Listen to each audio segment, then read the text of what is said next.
working toward an agreement to get 50 votes in the Senate. And clearly, it doesn't require me telling you that his meetings with Senator Sinema, with Senator Manchin, are part of that effort and those objectives. I would note that I just saw Congresswoman Jayapal on television conveying something similar to what I just said, which is that that's a constructive role for him to be playing in this moment. I can also assure you that the president looks forward to speaking with, continuing to work with Congresswoman Dingell and a range of members of the caucus. But right now he's focused on what the most constructive role he can play to move these two pieces of legislation forward. I'll let my colleagues follow up on the legislation. Two other topics. Sure. The rate of new vaccinations right now is as low as it was in July, despite the renewed push from the White House and the new encouragement for vaccine mandates. Are these mandates working?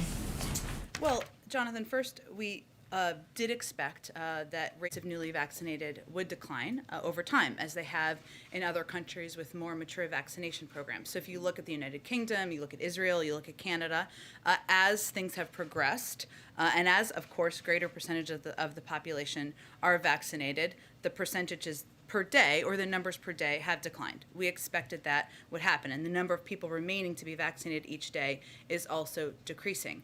But we've also seen, and in our view, that the requirements that we have announced we're putting in place, that many companies and institutions and organizations have put in place, are working. So I'd remind you that the OSHA requirements, or the OSHA regulations, which we hope to have more detail on in the coming weeks, have not yet even been implemented for businesses of over 100. But already to date, a number of companies, institutions, organizations have put in place requirements where we have seen rapid increases over a short period of time in vaccination rates. So one of the reasons the president made that announcement 2 weeks ago is because he knows we need to do more. We're going to continue to do more, and we're hopeful that that will be an impactful step as well. Okay, and last matter, the ATF nominee, David Chipman, gave an interview today in which he said he did not hear from the White House again after being told that he was going to be the nominee until he was told that he wouldn't be the nominee. And he's quoted as saying he felt like he was on an island and there was no plan B to get his nomination through. Did the White House drop the ball on this? Well, first, we share David Chipman's frustration that he wasn't confirmed. We felt that he was absolutely qualified, uniquely qualified in many ways, as somebody who had worked both at ATF and also for a number of gun safety organization over time. And there was only one. But we also knew, and we were clear-eyed about nominating anyone, even anyone as qualified as him. There's only been one confirmed ATF director in history because of Republican obstructionism. We moved historically quickly. There was a whole team of multiple people behind him. We engaged with members of the Senate, including the president engaged with members of the Senate about his nomination, and we were committed to getting it through. Unfortunately, we didn't have the votes to do exactly that. We also have been engaged with him about working to find a job in the administration. That's something that we are eager to do if there's alignment on that. But we believe in his qualifications. We absolutely worked to get him confirmed, but we weren't naive about how challenging that would be given the history. Hey, Jen, Go ahead. Do you have a better sense of the top line numbers of Senators Sinema and Manchin now? I would point you again to Senator Sinema and Senator Manchin. I would say, Steve, I certainly understand your question. We knew that it would be a compromise, and that's exactly what it is. As you know, the president has spent a great bit of time, relatively so, but given nothing more precious than the time of the President of the United States over the last 2 days, engaging with each of these senators about the path forward. But I would leave it to them to describe what they're comfortable with. Frustration here that you really don't know what their bottom line is. Well, that's part of the discussion. We don't really have the luxury to be frustrated around here. If you were easily frustrated, which is probably the wrong line of business for you.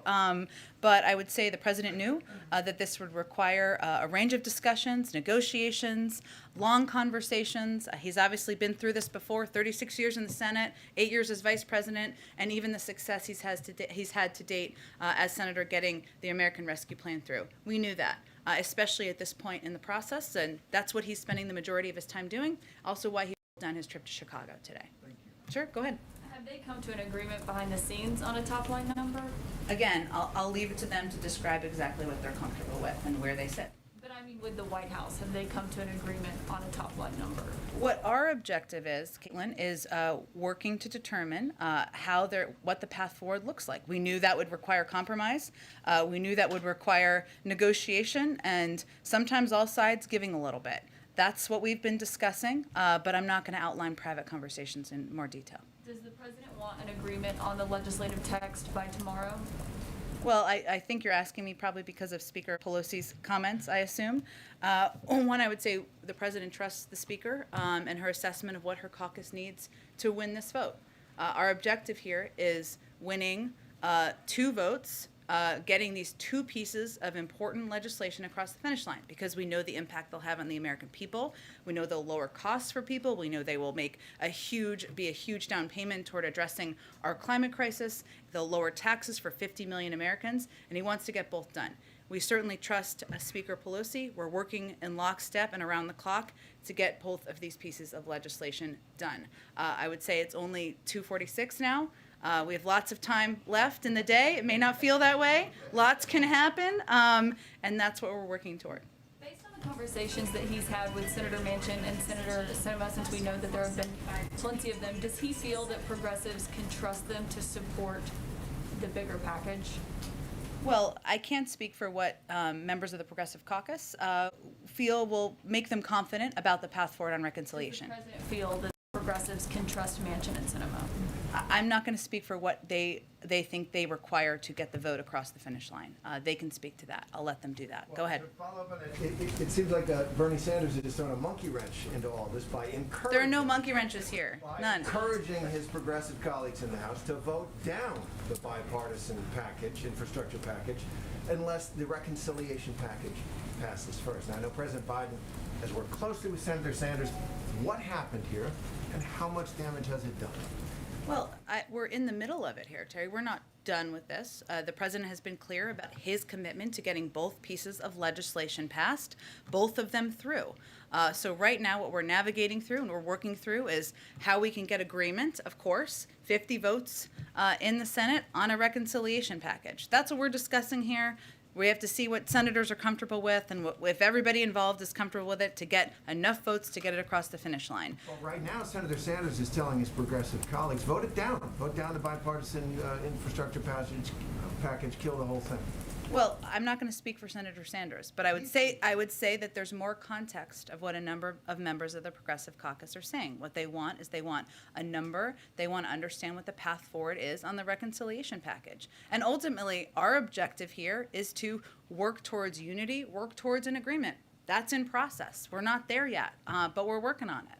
On the other end of the ideological spectrum in the Democratic Party, Senator Manchin has said that he doesn't think the tax incentives and subsidies for renewables are needed right now, that they're not necessary right now. Can the White House commit to keep those?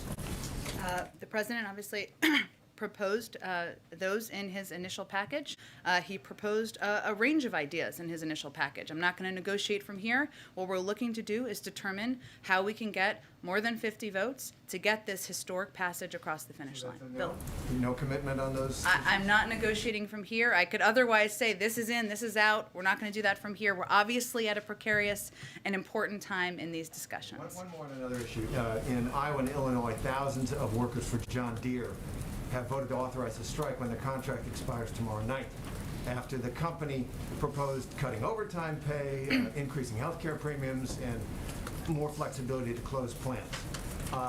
John Deere has made $4.7 billion this year. That's a record for that company. The CEO is paid $16 million a year. That's a 160% pay raise. Is the president of the administration on top of this? Are they aware of that labor dispute? And what's the president think in general of companies like John Deere raking in the cash, spreading it around to top executives and investors, but not to workers?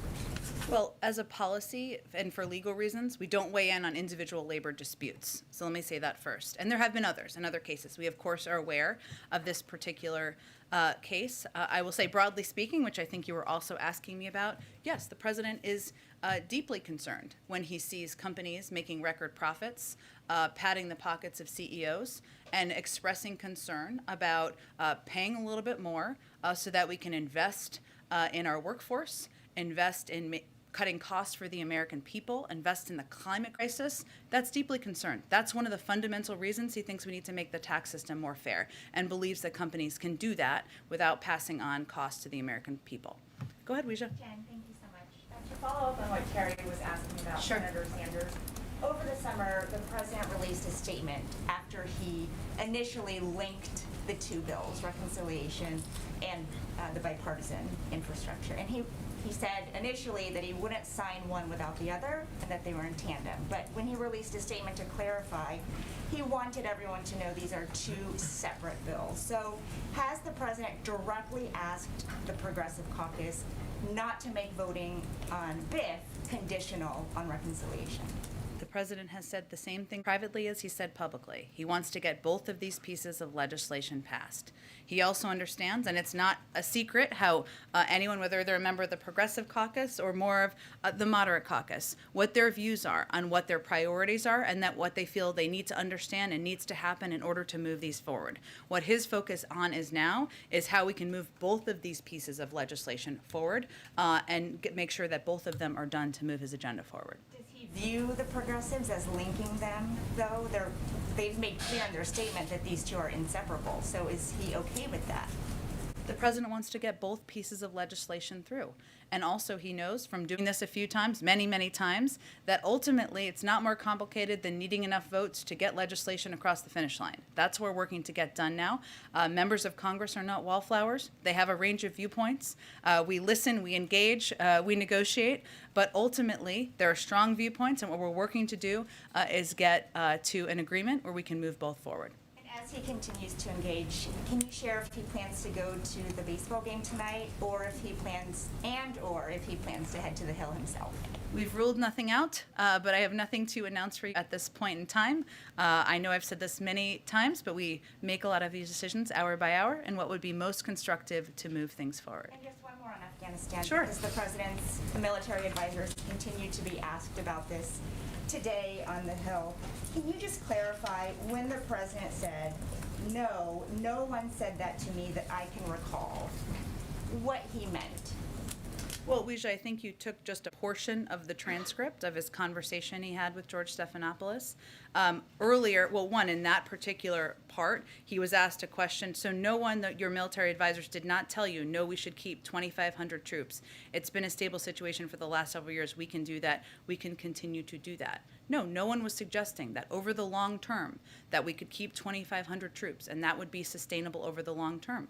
You heard today Secretary Austin and you heard Chairman Milley convey exactly that. There would be impacts. We would need to increase troop numbers. We would face the threat and a potential war with the Taliban. There could be more casualties. There was not a single option that was presented that did not have risks, major risks, including those, that would maintain the status quo of 2,500 troops over the course of the long term. So it was about sustainability. He was not saying that nobody told him 2,500 should remain.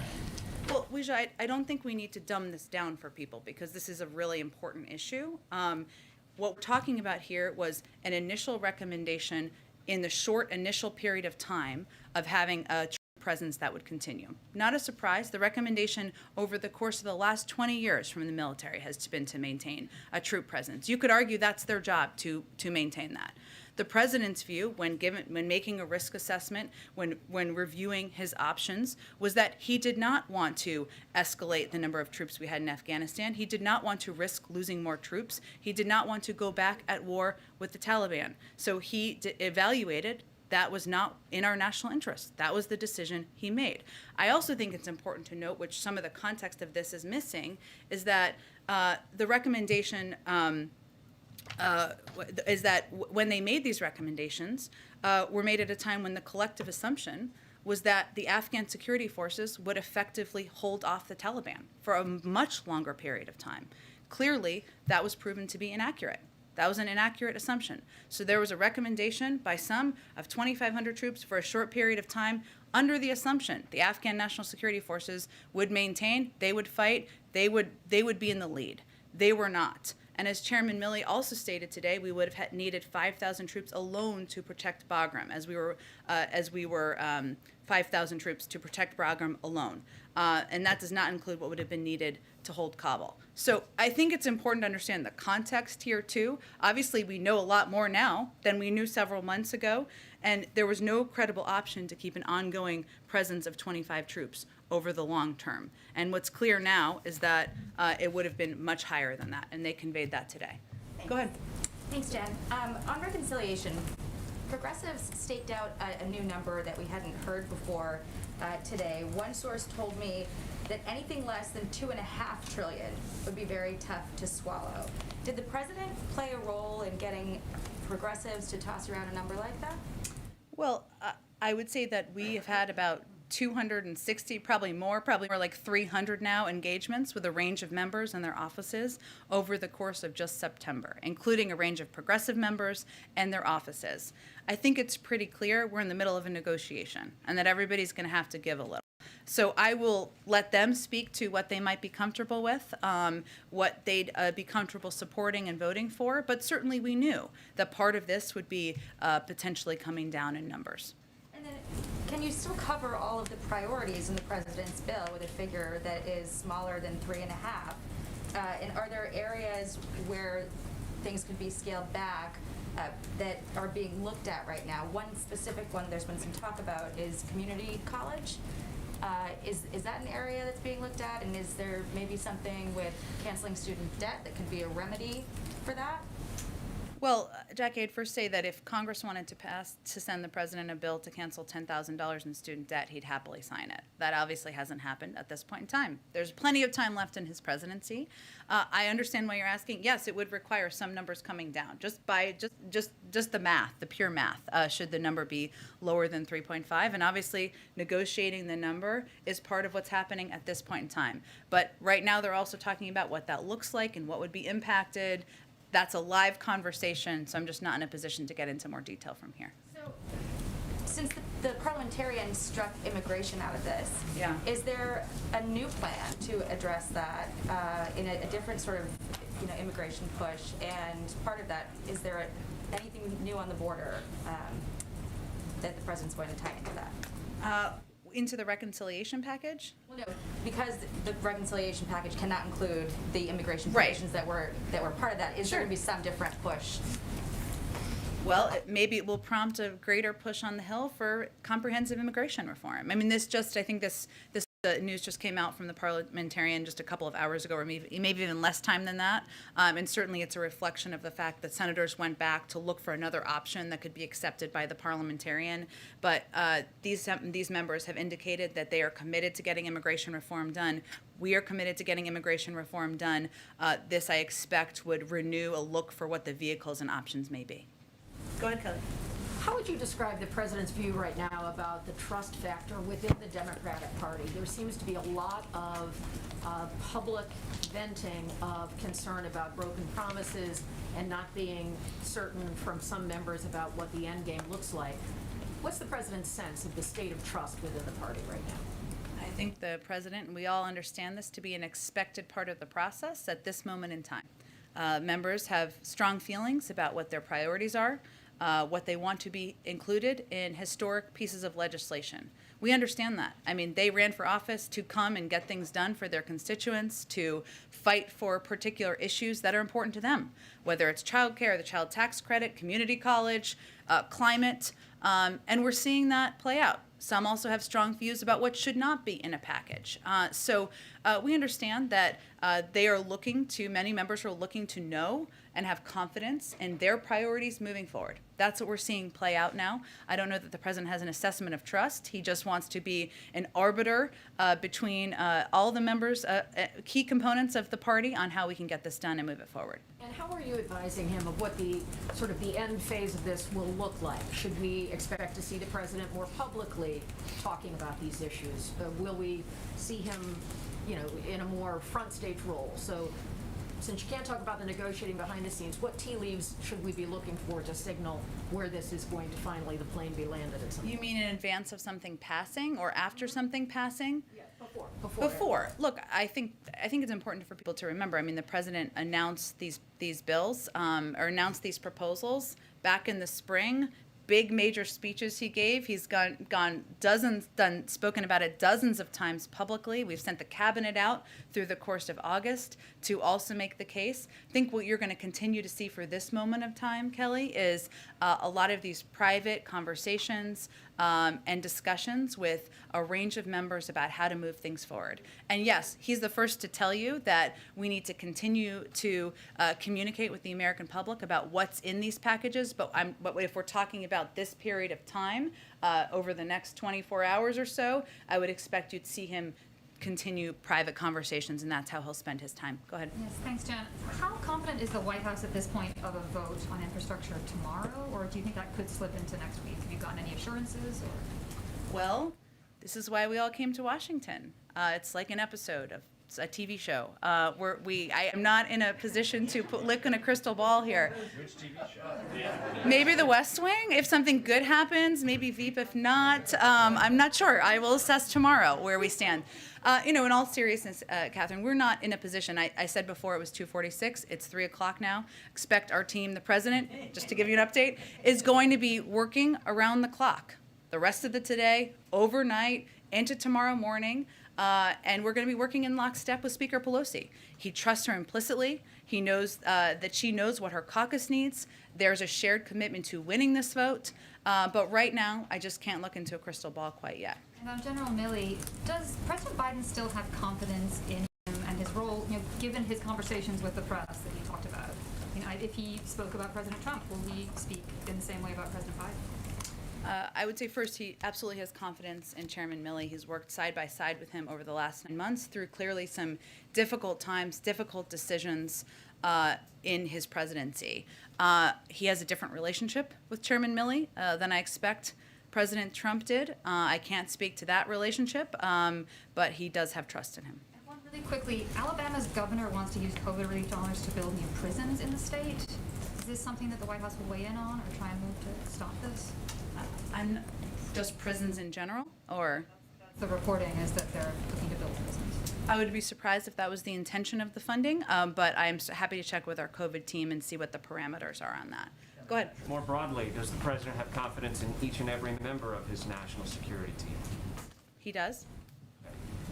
You mentioned that the president has done many deals on Capitol Hill. He's been around a long time. But one thing that's different now from the time that Joe Biden served in the Senate and even as vice president is, well, the political dynamic in the country is different, and in particular in the Democratic Party. Does this president have difficulty relating to or understanding the demands of the progressives in the Democratic caucus? Or do the people around this president who may have served with him in the Senate have difficulty relating to progressives and understanding their needs and concerns? Well, I would tell you that I think there's a fair number of people who might consider themselves quite progressive in this administration. Also, what the president proposed, the basis of the Build Back Better agenda, I think any member of the Progressive Caucus would tell you, is an incredibly progressive bill and proposal. It includes a historic investment in addressing our climate crisis, a historic investment in lowering the cost of child care, elder care, community college, universal pre-K. Those are incredibly bold and progressive ideas that are also very popular among the American people. So I think that kind of tells you how aligned the president is with a number of the progressive members' objectives. But in this moment where he needs their support for his other priorities that have already passed the Senate, how's he working to cajole them, twist their arms, trade horses? Is he having difficulty getting that done? I don't think that's an accurate depiction of what's happening right now. And again, I'd just point to the comments of Congresswoman Jayapal on television. everybody knows here, and we can convey to the American public accurately, that what's happening here is the members of the Progressive Caucus want to have an understanding of the path forward on the reconciliation package. They have stated that publicly. You know why? Because they think it's a historic progressive package that will make bold changes into addressing our climate crisis, into lowering costs for the American people, bringing more women back into the workplace. They want to know that there is going to be support for that package moving forward in the Senate, and that it will get passed. That's what's happening right now. The role the president is playing is working to get 50 votes in the Senate. That's a role it sounds like they're happy to have him play. Go ahead. If he does go to the Hill tomorrow, do you think he would meet with all Democrats or just a few? Would he meet with Republicans? We'll see. The day is young. I'll just keep saying that. That's the theme of the day. On the debt ceiling, have there been any serious discussions in the White House about alternative options to raising the debt ceiling? Any discussions about Plan B? No. The only option here is having this pass through Congress. That's what we're working to get done. Thanks, Jen. You said that he trusts Pelosi implicitly, and earlier today she said that they need, for this to go forward tomorrow, they need legislative language that the president can accept. Shortly after that, Manchin said that's not going to happen. Who's right? I mean, Well, is it I'm not sure. possible to I'm not have sure that those get- are. I'm not I sure. guess what I'm asking is, does the White House think it's possible to get legislative language for tomorrow, if that's what Pelosi says she needs? We'll see. Okay, another question. A lot of progressives' frustration is focused on Kristen Sinema. Do you feel that, does the president have a sense of whether she actually wants a package, a reconciliation package to go forward or not? Our sense is she does. She does. Okay. And she wants to do it this year? That's our sense. Okay. Go ahead. Thank you, Jen. Just wanted to go back to a question Jonathan asked Sure. about the OSHA rule. Yeah. And mandates. You had said it would be a few weeks just now. When it was announced a few weeks ago, it was going to take a few weeks. So are you signaling a delay of any kind of that rule? No, we never gave an exact timeline. So maybe we should have been more specific at the time. Obviously, it takes some time, and we want to make sure when we put these out, they're clear and they provide guidance necessary to businesses.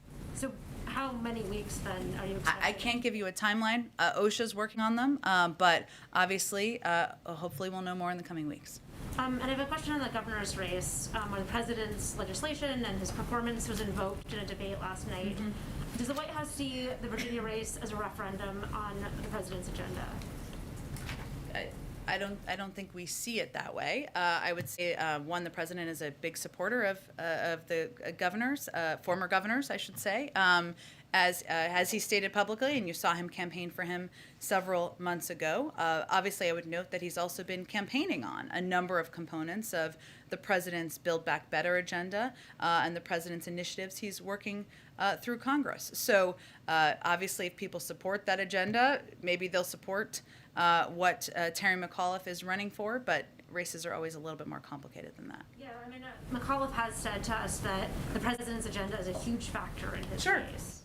Does that square with? Sure, we'd agree with that. All I'm conveying, and I obviously have limitations on how much political analysis, or little to none would be what the lawyers would tell me I can do from here. But clearly, and we would agree, he is running on and lifting up a number of key components of the president's Build Back Better agenda. And that is something that he agrees with. He's clearly stated he thinks would be good for the people of Virginia. We agree. It's also true there's lots of dynamics in political races. And then you had just mentioned that today is a precarious day for the president. Can you expand on that a little bit, what you meant by precarious? Well, what I mean by that is that you've all asked me some very good and excellent questions about what's going to happen tomorrow, and I can't give you a concrete prediction of that. So I think that's why I said that. Go ahead.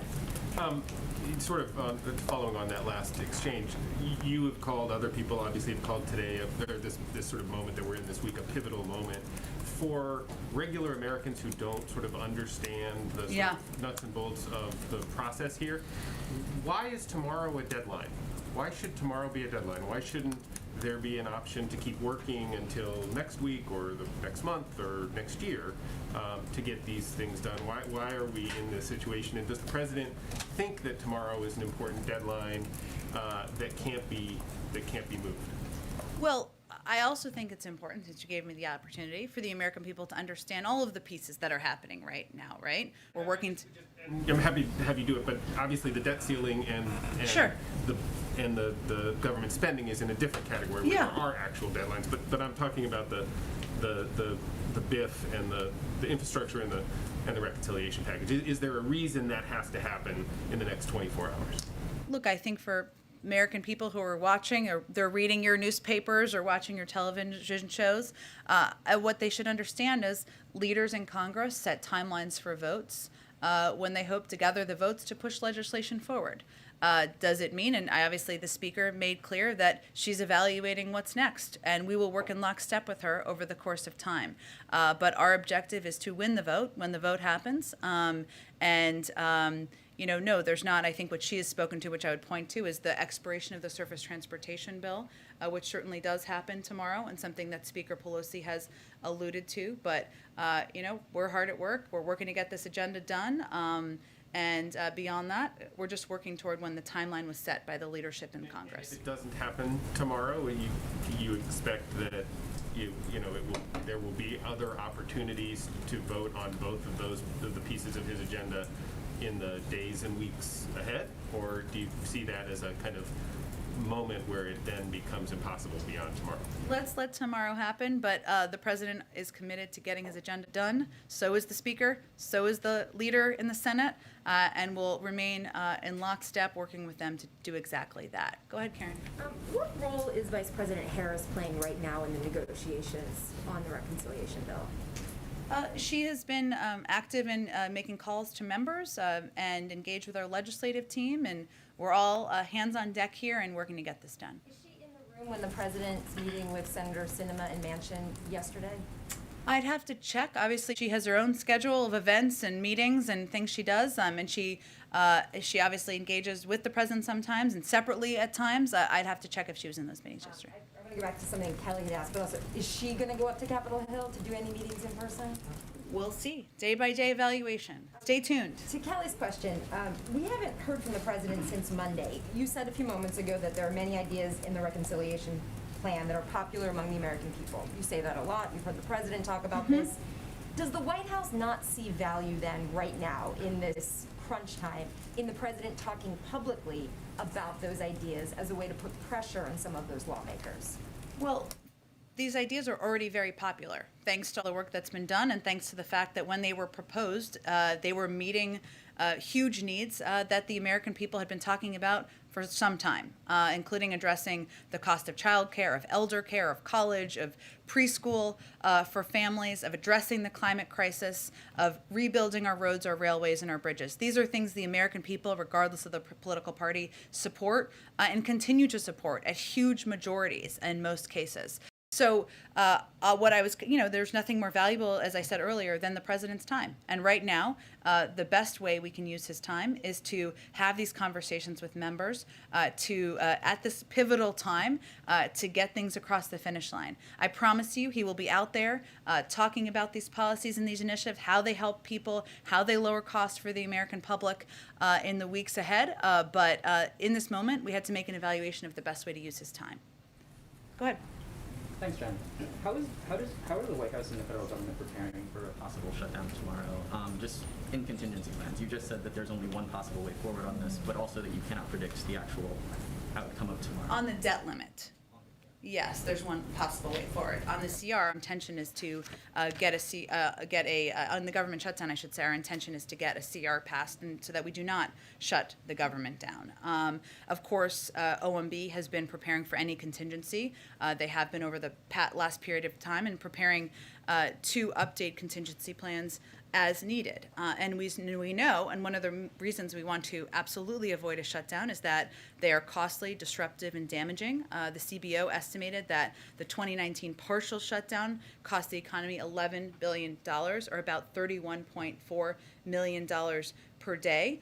And what's more, that cost estimate doesn't even include other harmful effects, including more than 6,000 firefighters battling ongoing wildfires would not receive a paycheck. About 43% of HHS employees and 60% of IRS employees would be furloughed. Some Americans attempting to secure an FHA loan could face unnecessary delays. Veterans would face additional unnecessary delays in assessing some crucial services. There's many more examples of what the impact would be, even as we have worked to minimize it and worked, of course, our objective is to ensure we avoid it.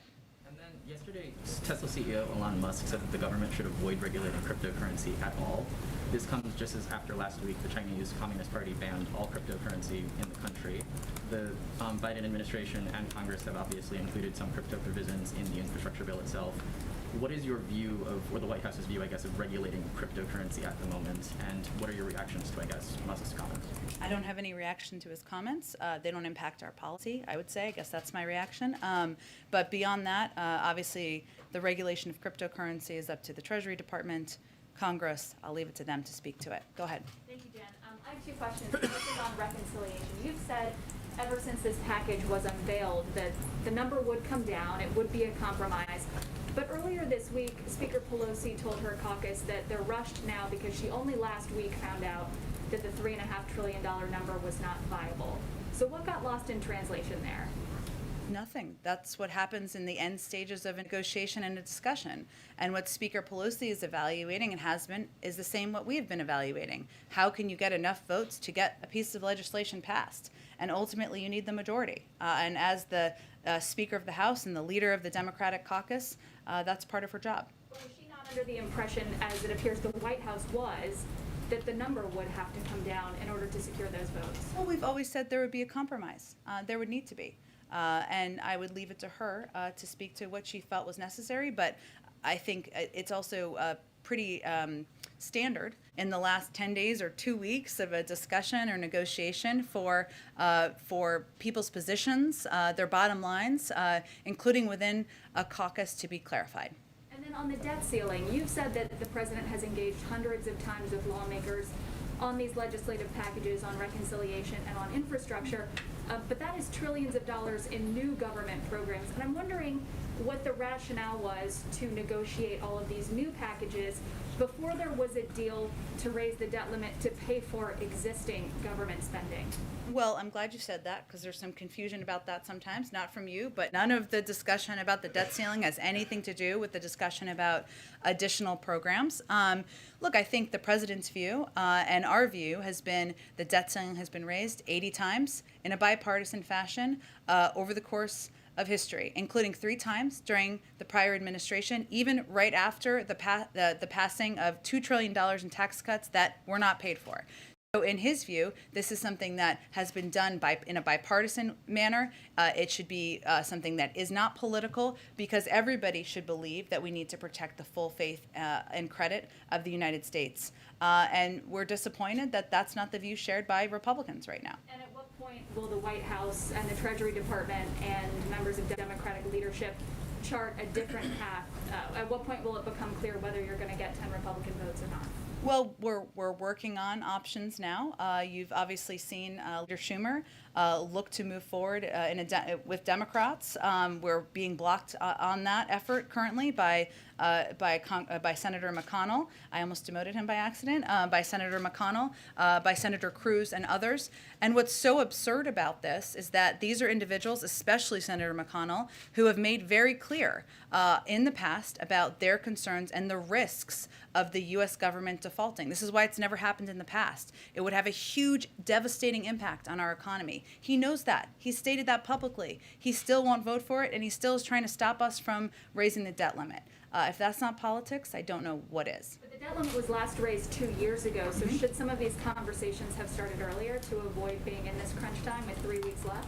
Well, again, I think it often goes down to the wire, especially with the debt limit, especially with basically almost any piece of legislation. It is something that has happened in the past in a bipartisan manner, and obviously that would have been our preference. Go ahead. Was the president surprised that Senator McConnell has taken this tact with the debt limit? Surprised is an interesting way to phrase the question. I understand it. Look, I think he's disappointed. more than surprised. And that's because, he's someone that obviously he has known for a long time. He's worked with on legislation and on initiatives in the past. There are obviously clear areas of strong disagreement. And that's okay. The president's clear-eyed about that as well. But at the end of the day, protecting the full faith and credit of the United States, ensuring we're paying our bills, ensuring we're not going to have a devastating impact on American families, we're not going to see the markets drop, is something that there should be bipartisan support for, and there has been historically. So disappointed.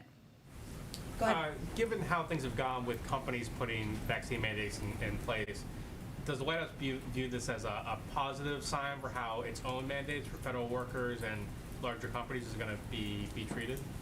We do.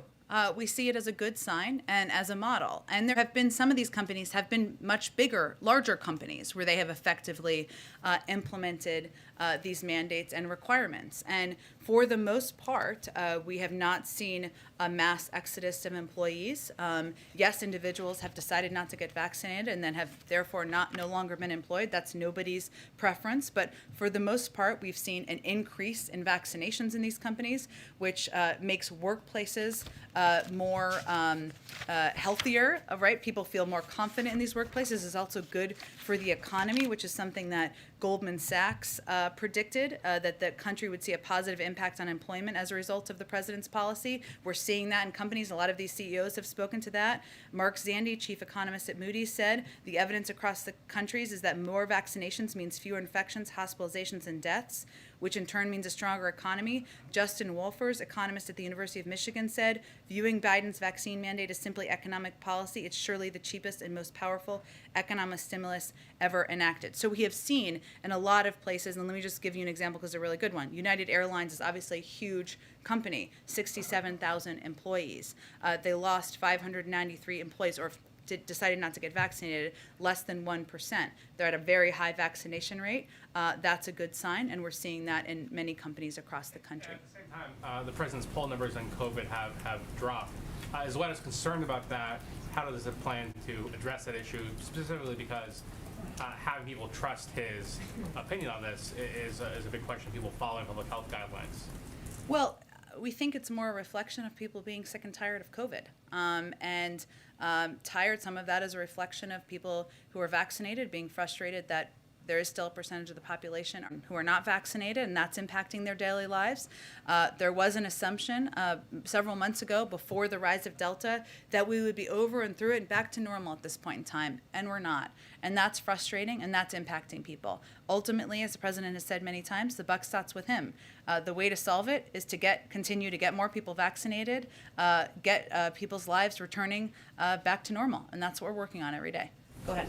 Thank you. One on Afghanistan, one on Haiti. First of all, 12 Democratic senators are asking the president to establish 2 leadership positions, one in the presidency and one at state, to deal specifically with the humanitarian crisis in Afghanistan. And implied in that request is that, there's more to be done than just resettling Americans, and that the White House still has unfinished business or maybe hasn't done it properly. So I guess I would just ask, what do you make of that request and of that allegation?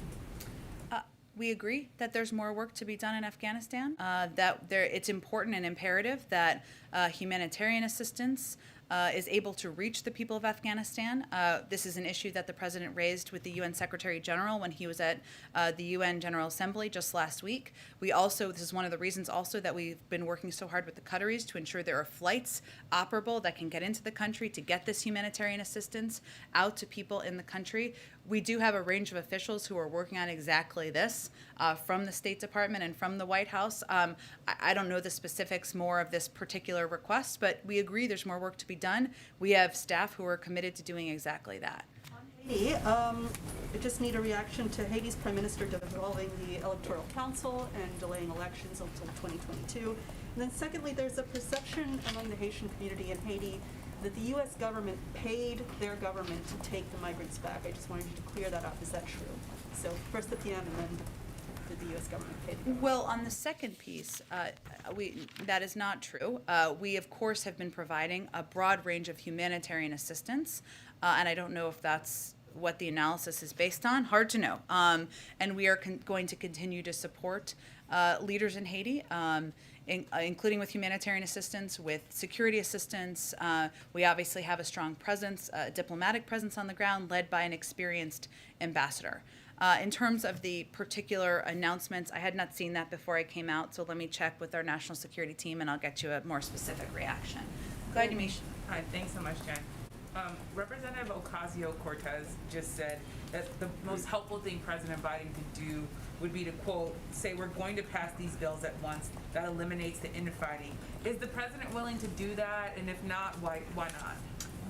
The president is working in lockstep with Speaker Pelosi, the leader of the Democratic caucus, about how to get both of these pieces of legislation forward. We know there's a range of ideas. We welcome those, but we also trust Speaker Pelosi's ability to count votes.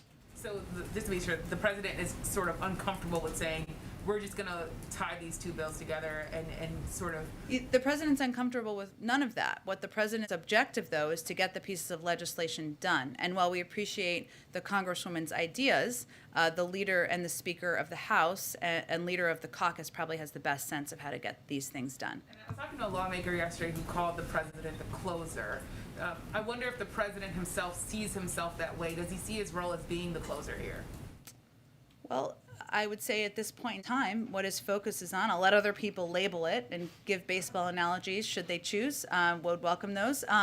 But the president's focus is on, yes, unifying the caucus, resolving disagreements, reminding people of what's at stake here, what we're trying to do here, which is address the climate crisis, lower costs for the American people, cut taxes for 50 million Americans, 4 million small businesses. Yes, there's disagreements, important to litigate and talk about and here and in Congress, but ultimately to the American people, they want relief. They want more breathing room. He's reminding people of that, and yes, he's also somebody who's been through a few of these battles, fights, litigations, negotiations before, and that's what he's working to get done, to close it. One last question, which is, the White House staffers are going over to the Hill, or have gone over to the Hill to meet with Senator Sinema. Is there anything to take away from the optics of that? There are some who are reading into the fact that the White House is going to the Capitol Hill instead of the senator coming here. What do you make of that? We go up there a lot. I know people don't focus on it all the time, but as anyone who knows our legislative team, many of you do, can attest, most of them came from Capitol Hill, a lot of them recently. They know these senators, they know these members, they know these offices. It's a quick cab ride, happy to do it, and not a big deal at all on our end. Okay, go ahead. Jen, I have something else, but a quick point of clarification in response to what you said to Chris when he asked you about the president's poll numbers in COVID. Yeah. You said that the way to solve it is to continue to get people vaccinated, get people's lives back to normal, and that's what we're working on every day. Did you mean by that that's part of the way to bring the president's poll numbers up on that issue? Yeah. I mean, what we're talking about here is people's frustration around COVID and that they're still living through difficult times. Life is not, they're still worried about their kids going to school. They're worried about vaccine requirements in workplaces and wanting to know that they're safe. They're worried about their grandparents. That's frustrating. That's hard. That's emotionally exhausting. We recognize that. The best thing we can do is to continue to plow ahead, work to get more people vaccinated, more companies implementing mandates, and do more to get the pandemic under control. Sure, and speaking on the companies and the mandates, I hear what you're saying on the coming weeks in OSHA, but for businesses who are looking at this and wondering when they reasonably can expect that this rule will go into effect, should they interpret coming weeks as sometime this year? What should they make of that? Yes, they should, but they should also know and understand that we're working to ensure that these rules, regulations provide as much clarity as possible. There will still be questions. Every business is dealing with different challenges, but that's what they're working toward, and that's what their objective is. And then on a final note, the president received his booster shot on Monday. For Americans who are weighing whether or not they should get a booster shot, how's the president feeling? Did he have any side effects? He's been feeling great. He's been so busy working and meeting with all these senators. I haven't even had the chance to ask him if he's had any side effects, but he's been working full days and has been feeling good post-booster shot. Go ahead. Since the infrastructure bill spending won't really impact the economy for about another 9 months at earliest, would the reconciliation bill be enough to prevent a winter recession if the Democrats agree to the Mansion Cinema $1.5 trillion over 10-year proposal? I don't think anyone's projecting a winter recession. OECD is not, the Federal Reserve is not, our economists are not, in large part because of the plans we've already put in place. We've had historic growth that's doubled, the projections have doubled over what they were just in this past December. What these bills are designed to do is help address challenges over actually the long term. They're intentionally designed that way, to address inflation over the long term, to address rising costs over the long term, to address some of the challenges people face, whether it's childcare, elder care, the cost of college over the long term, to address the climate crisis. So that's exactly how these pieces of legislation are designed. They're not designed to inject immediate stimulus into the economy. And lastly, what is the president's message to, especially the Black community, where 1/3 of over those 65 and older depend on Social Security for more than 90% of their income? When it talks to him, when you talked about earlier, there will not be a government shutdown. What is his message to that community who's saying, what's going to happen if I don't get my check? Our message to that community is we hear you, and that's why we absolutely want to prevent a shutdown. I will say that there are impacts, so let me give you actually information on this. We are working to prevent this, but just for anybody who has any level of insecurity about this, which I understand is many people. One moment. Let's see. So, I know Social Security beneficiaries will continue receiving their benefits, even if the government shut down. That's important for people to fully understand. I mentioned before 60% of IRS employees who would be furloughed, severely impeding their ability to deliver timely services. That includes things like answering taxpayer questions, resolving compliance issues quickly, but we expect IRS will still be able to continue processing tax refunds, providing the child tax credit. So, it's never ideal it's not ideal to have employees furloughed.